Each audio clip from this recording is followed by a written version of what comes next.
오늘 우리는 이렇게 주님이 준비하신 새로운 성전에서 첫 예배를 시작합니다. 주님께 영광의 박수를 먼저 올려드립시다.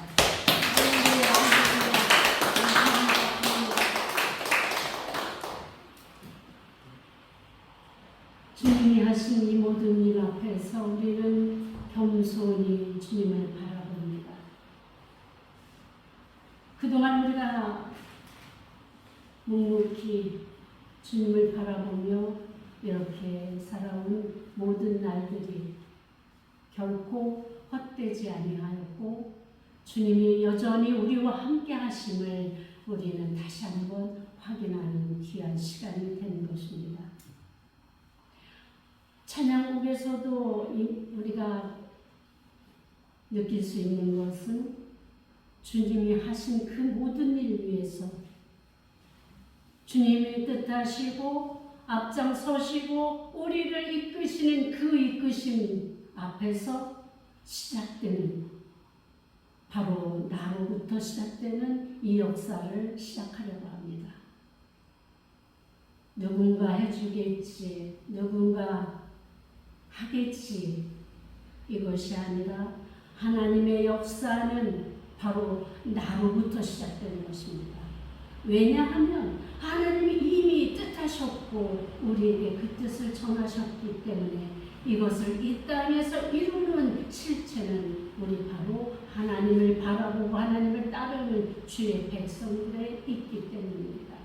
우리 믿음의 많은 선진들이 그렇게 살아갔듯이 오늘 우리도 그 길을 시작하는 것입니다. 이제는 이전의 그 모든 삶의 그 틀을 다 깨어버리고 새롭게 주님이 뜻하시고 주님이 원하시고 주님이 바라시는 그 일을 향해서 우리가 새로운 결단을 필요로 하는 시점입니다. 오늘 제가 지혜의 샘이라는 주보에 보면 다가동을 시작합니다로 시작되는 1년의 저의 소감을 적어놨습니다. 한번 읽어보겠습니다. 다가동 시대를 시작합니다. 주님이 가신 길 만분의 1도 아니지만 연약한 저희들에겐 그렇게 느껴졌습니다. 십자가를 지시고 가시는 그 길에서조차, 아니 마지막 그 호흡을 하시는 그 순간에서조차 아무런 불평 없이 그 입술을 여시지 않으신 것처럼 저희도 아무 말 할 수 없었습니다. 왜 그리 아팠는지, 왜 그리 버거웠는지 긴 한숨만 내쉴 뿐이었습니다. 그러나 주님은 마침내 다 이루었다고 고백합니다.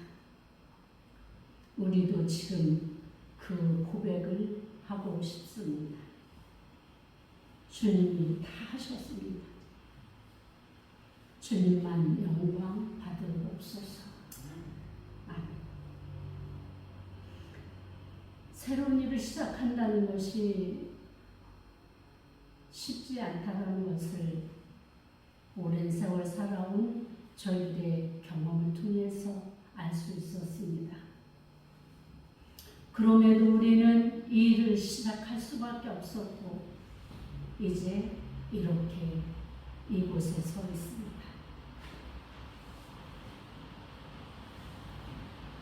이제 여러분들과 함께 주님의 뜻하신 그 새 역사를 시작하면서 우리는 달라져야 합니다.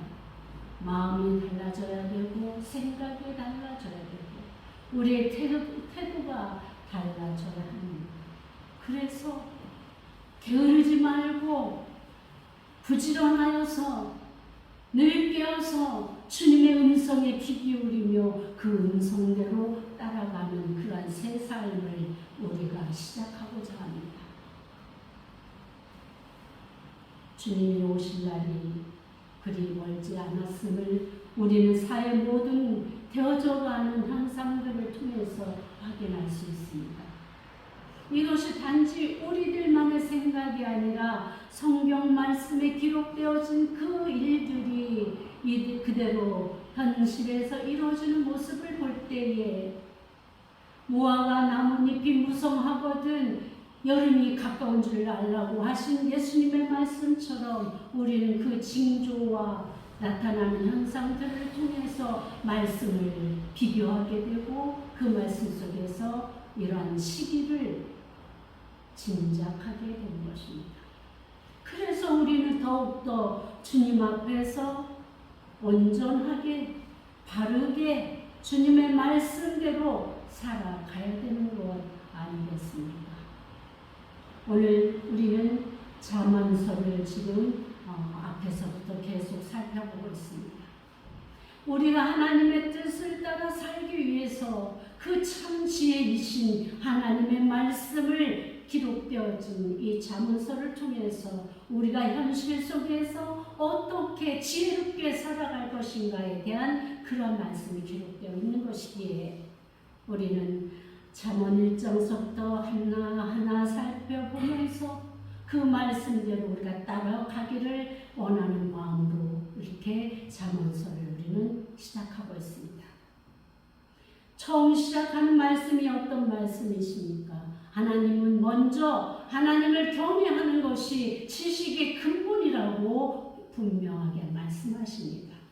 그러니까 세상에 많은 지식들이 있지만 이런 세상의 지식들은 다 없어져 버릴 것이기 때문에 이것이 결코 우리 인생에 잠시적인 순간적인 도움은 될지언정 우리의 인생을 앞으로 꾸려나가고 그리고 우리의 미래를 확장시켜 나가며 마지막 구원에 이르는 그 길에까지 이끌어 주시는 것은 오직 하나님을 아는 지식 거기에서 시작된다라는 것을 우리가 분명히 알아야 되는 것입니다. 1장 1절부터 시작되는 것을 보게 되니까 제일 먼저 말씀하신 것이 여호와를 경외하는 것을 말씀하셨고 두 번째로 말씀하신 것이 바로 내 부모를 공경하라는 그 말씀이었고 세 번째가 어떤 말씀이셨습니까? 우리 마음속에 욕심을 버려라. 이 세 가지 큰 타이틀을 가지고 잠언을 시작하고 있습니다. 오늘 우리에게 주시는 이 잠언서 1장 20절부터 그 다음에 33절 말씀까지는 지혜에 대한 말씀을 하고 있습니다. 무엇이 지혜인지, 지혜의 말씀을 따라갈 때 어떠한 일이 생기는지, 왜 우리가 지혜의 말씀을 순종하며 나가야 되는지에 대해서 오늘 본문은 기록하고 있습니다. 여기에서 지혜자란 하나님의 말씀, 하나님의 형상화, 그래서 인간의 모습을 나타내는 것입니다. 지혜자라고 하지만 이제는 그 말씀 속에 깃들여 있는 하나님의 뜻과 하나님의 말씀이 이 속에 녹아져 있음을 전제로 하면서 이 말씀을 들으시기 바랍니다. 자, 20절 보니까 지혜가 길거리에서 부르며 광장에서 소리를 높이며 시끄러운 길목에서 소리를 지르며 성문 어귀와 성중에서 그 소리를 말하며 바라여 이르되 이렇게 시작합니다. 여기에서 나타나는 이 지혜자가 어디에 서 있는가를 보게 됩니다.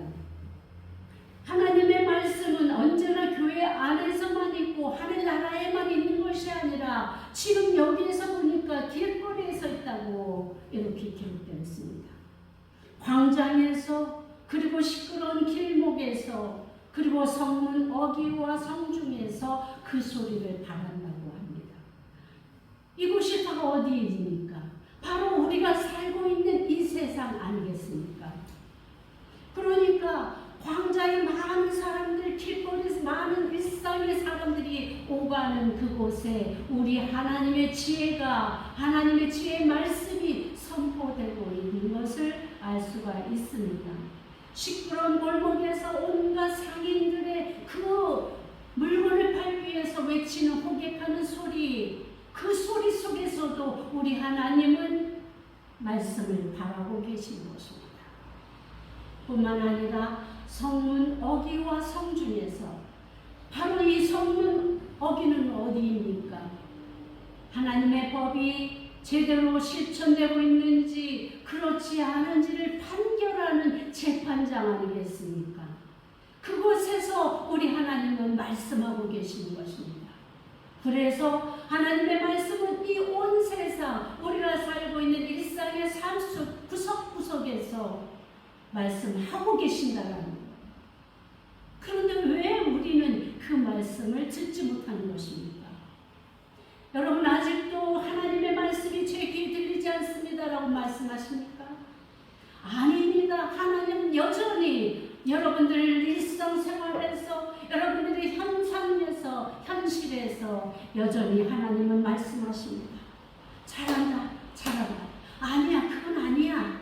그 길은 아니다. 그리고 나와 함께 간 이 길만이 너의 영생을 위한 길이야. 너에게 도움이 되고 복이 되는 그야말로 안전하고 평화로운 길이야. 그렇게 말씀하시고 계시는데도 불구하고 왜 우리는 아직도 주님의 음성을 듣지 못한다고 한탄하고 계십니까? 하나님은 여러분들의 귀에다 대고 말씀하실 때도 있습니다. 생생하게 들려지고 느껴지는 그 말씀도 있습니다. 그러나 여러분들의 일상생활에서 여전히 여러분들과 함께 하신다는 것을 기억하시기 바랍니다. 그러므로 인해서 여러분들이 가야 할 길, 하여야 할 일, 그리고 따라야 할 그 모든 순종의 길을 하나님은 여러분들에게 말씀하고 계십니다. 어떻게? 말씀을 통해서, 지혜자들을 통해서, 그리고 믿음의 선진들을 통해서, 목사님들을 통해서 이렇게 다양한 방법과 다양한 길들을 통해서 여러분들에게 말씀하십니다. 그런데 왜 듣지 못하십니까? 22절에 그 답이 나와 있습니다.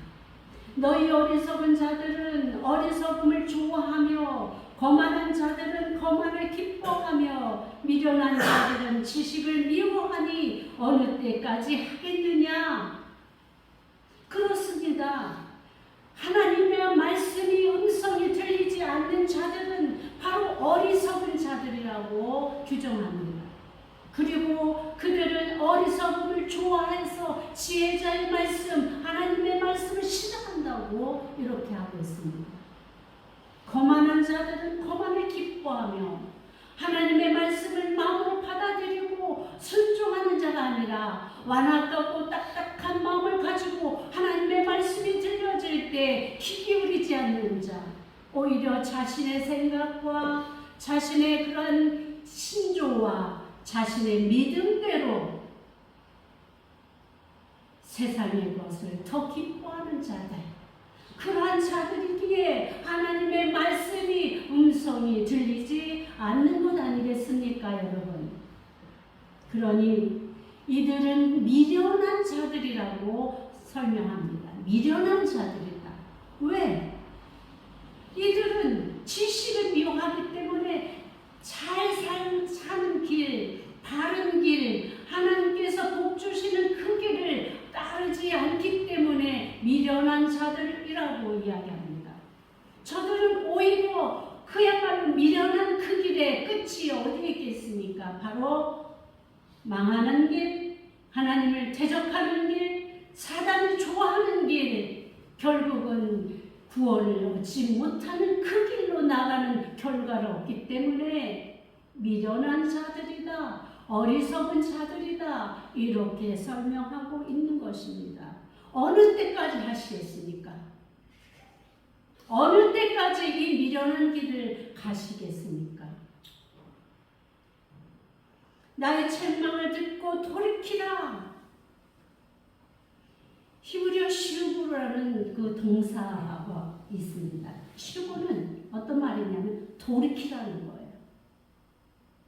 하나님을 대적하는 그 길에서 돌이켜서 하나님께 돌아오라. 잘못되어져 갔던, 내가 원했고 내가 기뻐했고 내가 바랬던 그 길이 아니라 그 길에서 돌이켜서 하나님이 원하시는 그 길, 하나님이 기뻐하시는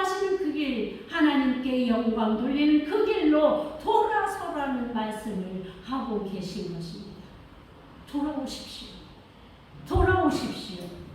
여러분의 길이 아니라 하나님의 길로 돌아오십시오.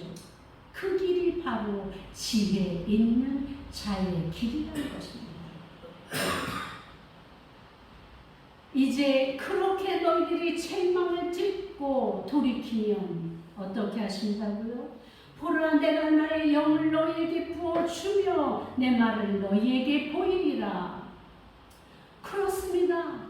주의 영, 주의 성령, 주의 성령님을 우리가 모시고 사는 인생은 삶이 달라집니다.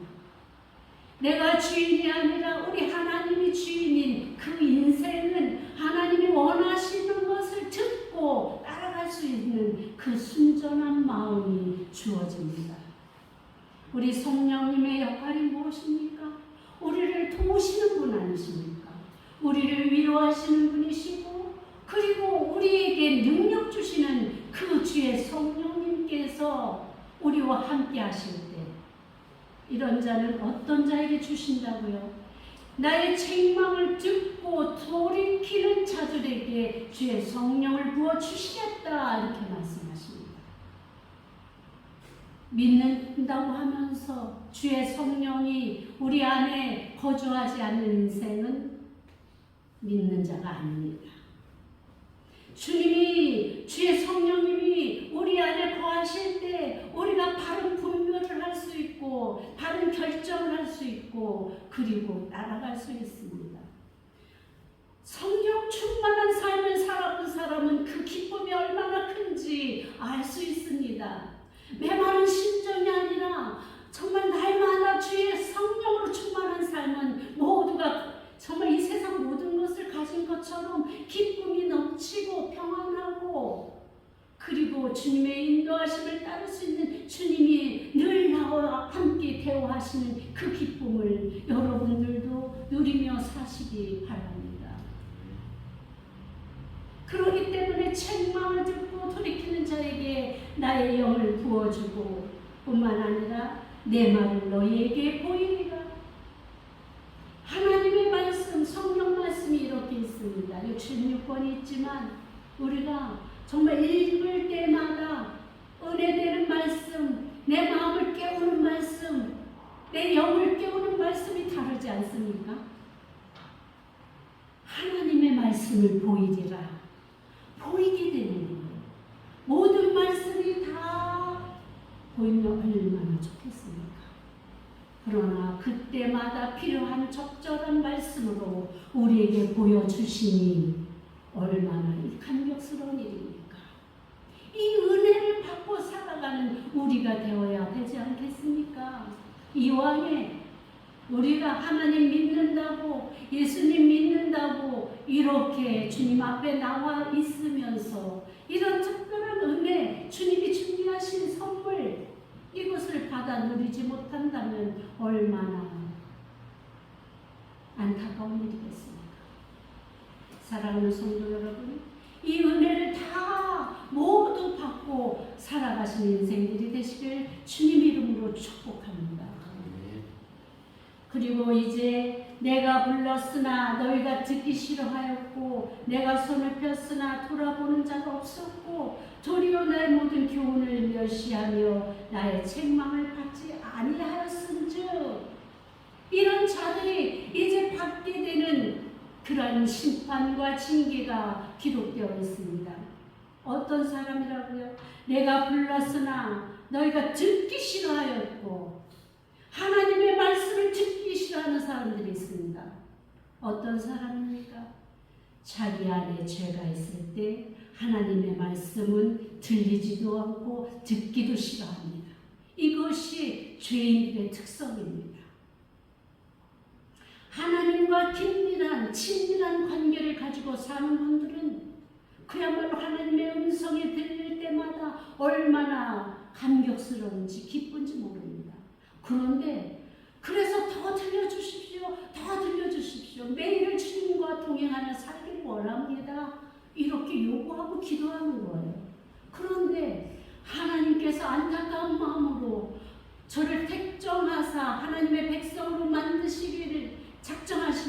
영혼에게 하나님은 때때로 주님의 말씀을 들려주십니다. 주님의 말씀이 보이게 합니다. 하나님의 말씀이 누구를 통해서든지 들려줄 수 있도록 전합니다. 그런데 그럴 때마다 그 완악한 마음, 죄된 마음은 하나님의 말씀을 거역합니다. 아주 뱉어냅니다. 심지어는 저주합니다. 대적합니다.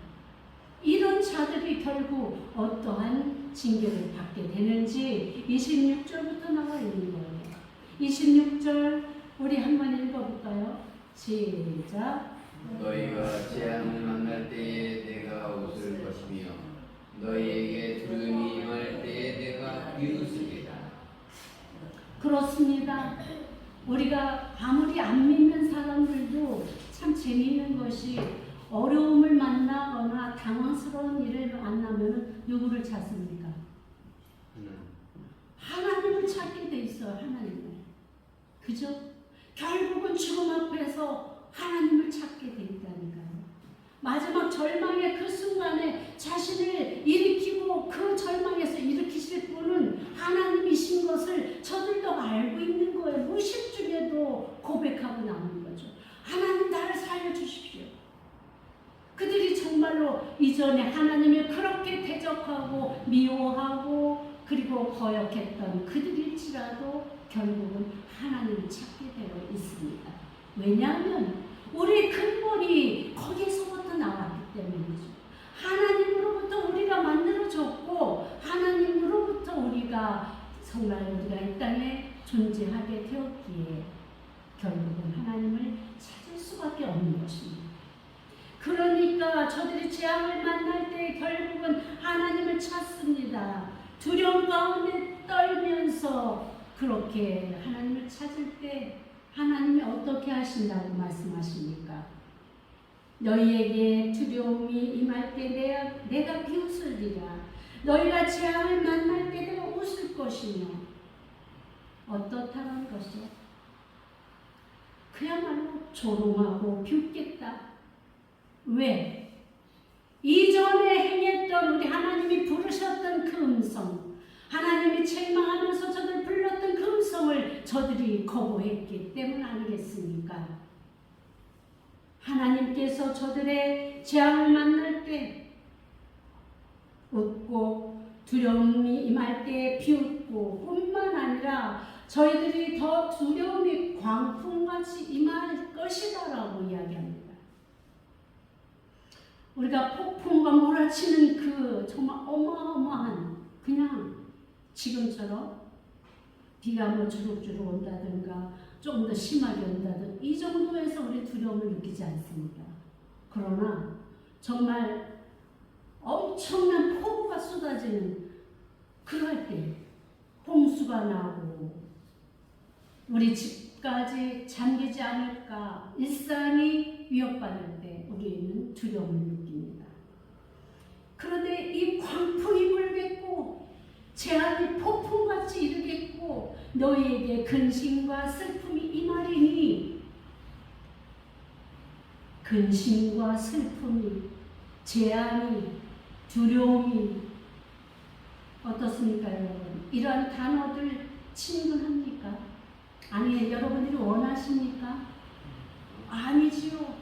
이 모든 단어들은 정말 우리가 생각하기조차 듣기조차 싫어하는 단어들 아니겠습니까? 그런데 책망하여도 듣지 않고 불러도 따르지 않는 이들에게 이런 엄청난 일들이 온다는 것입니다. 그때 너희가 나를 부르리라. 그래도 내가 대답하지 아니하겠고 부지런히 나를 찾으리라. 그래도 나를 만나지 못하리니 대저 너희가 지식을 미워하며 여호와 경외하기를 즐거워하지 아니하며 나의 교훈을 받지 아니하고 나의 모든 책망을 업신여겼음이니라. 이유가 분명하게 나와 있지요. 그저 아무런 의도 없이 이 세상이 이루어지는 것 아닙니다. 우리가 때때로 어려움을 만날 때도 있고 슬픈 일을 만날 때도 있습니다. 그리고 말할 수 없는 갑작스러운 그런 당혹스러운 일도 만날 수 있습니다. 그런데 여러분, 믿는 자와 믿지 않는 자의 차이가 무엇입니까? 하나님이 우리의 모든 인생을 주관하시는 생사화복을 주관하시는 하나님이심을 믿는 믿음의 사람들은 그 속에서 하나님의 뜻을 발견하기를 원합니다. 그 속에서 어떻게 하나님의 뜻을 이룰 것인가, 내가 하여야 할 일이 무엇인가 사명을 느끼게 되고 소명을 느끼게 됩니다. 그래서 결과적으로는 하나님의 원하시는 그 뜻을 이루어서 하나님을 영광스럽게 하는 그 일에 참여하는 조력자가 되는 것입니다. 그런데 여러분, 하나님을 믿지 않는 자들은 이런 일들을 만날 때 어떻게 합니까? 세상을 원망하고 주변을 원망하고 그리고 부모를 원망하고 사회와 모든 환경을 원망하고 불평합니다. 자신의 잘못은 하나도 없습니다. 누가 이래서 그랬고 누가 저래서 이랬고 그래서 저들 때문에 내가 못 살겠다. 그러면서 결국은 택하는 길이 어떤 길입니까? 바로 스스로 생명을 포기하는 그 일로 나가는 것입니다. 이것이야말로 가장 사탄이 원하는 길입니다. 사탄이 그렇게 만들려고 우리에게 어려움도 주고 자포자기 하고 낙심하게 하고 환경을 어렵게 합니다. 하나님이 그 속에 없는 사람은 이렇게 사탄이 원하는 대로 결국을 맞게 되는 것입니다. 어떤 길을 택하시겠습니까? 하나님께서 우리에게 약속하신 그 영광의 그날을 소망하는 그 소망으로 살아가시겠습니까? 아니면 사탄이 우리를 죽이려고 삼키려고 가진 방법을 다 쓰는 그 길을 따라 패망의 길로 가겠습니까? 이 모든 결단이 우리에게 있음을 명심하시기 바랍니다. 그러면서 이제 말씀하시기를 그러므로 자기 행위의 열매를 먹으며 자기 꾀에 배부르리라. 결국은 자기 자신에게 삶의 결과가 열매가 맺혀진다는 내가 이렇게 살았기 때문에 그 사이에 그렇게 많이 돌이킬 수 있는 멈출 수 있는 기회가 있었음에도 그렇게 하지 않는 어리석음과 미련함 때문에 하나님을 경외하지 않는 그 지식이 없기 때문에 그 패망의 길로 가는 것이고 또 다른 부류는 그러한 책망이 들릴 때 하나님의 말씀이 보여질 때 돌이켜서 주님께로 나아오는 자는 이제 이후의 결과를 얻게 될 것입니다. 들어보십시오. 어리석은 자의 퇴보는 자기를 죽이며 미련한 자의 안일은 자기를 멸망시키려니와 오직 내 말을 듣는 자는 평안히 살며 재앙에 두려움이 없이 안전하리라. 함께 다시 읽습니다. 같이 우리 33절 함께 공부합시다. 시작. 오직 내 말을 듣는 자는 평안히 살며 재앙에 두려움이 없이 안전하리라. 그렇습니다, 여러분. 우리가 그렇게 바라는 안전하게 살고 평안하게 살고 복받고 살 수 있는 길이 바로 여기 있습니다. 여호와의 그의 말씀을 듣는 자는 그리고 그 말씀을 듣고 이 듣는다는 말은 귀로 듣는 것으로 그치지 않고 그 말씀을 듣고 살면서 실천해 나가는 것을 포함합니다. 그러니까 다시 이야기하면 하나님의 말씀이 들려질 때 그 말씀대로 따라서 순종하는 자에게는 이렇게 안전한 삶이 보장이 되어진다고 말씀하고 있습니다. 여러분, 제가 이 시점에서 한 말씀 덧붙이고 싶은 것은 그렇다면 하나님 믿는 사람들은 다 부자 됩니까? 다 성공해서 사장님 되고 대통령 됩니까? 그것만이 성공입니까, 여러분? 아닙니다. 진정한 성공은 어느 자리에 있든지 하나님의 말씀대로 하나님의 뜻을 쫓아 하나님의 뜻을 이루며 사는 삶, 이것이 진정한 성공하는 자요, 복 있는 자요. 그리고 하나님의 이 평안과 안전을 보장받는 삶인 것입니다. 그러니 우리가 어떠한 삶을 살아야 되겠습니까? 하나님의 말씀이 들려지는 대로, 하나님의 말씀이 보여지는 대로 순종하십시오. 그러면 우리가 이 복을 받아 누리며 살게 될 것입니다. 기도하겠습니다. 하나님 아버지 감사합니다. 그렇습니다. 우리는 미련하고 어리석어서 하나님의 말씀이 들려지고 지혜자의 말씀이 보여질 때 하나님 순종하지 못했을 때가 있었습니다. 하나님, 내 생각이 내가 보이기에 좋아 보이는 그것을 조차, 내가 경험했던 그 경험을 조차 하나님의 말씀을 거역했던 적들이 있었음을 고백합니다. 내가 하기 싫은 것들을 하지 않았던 때도 있었습니다. 주님의 시기를 우리가 거부함으로 늦췄던 적도 있습니다. 하나님 용서하여 주옵소서. 이제 이후로는 다시는 그런 어리석은 자가 되지 않게 하시고 돌이켜 주님 말씀에 온전히 순종하며 우리가 있는 그 자리에서 주님을 바라보며 따라가며 주님 앞에 순종하는 진정한 복된 인생들을 건설해 나갈 수 있도록 도와주시옵소서. 예수님의 이름으로 기도하였습니다. 아멘.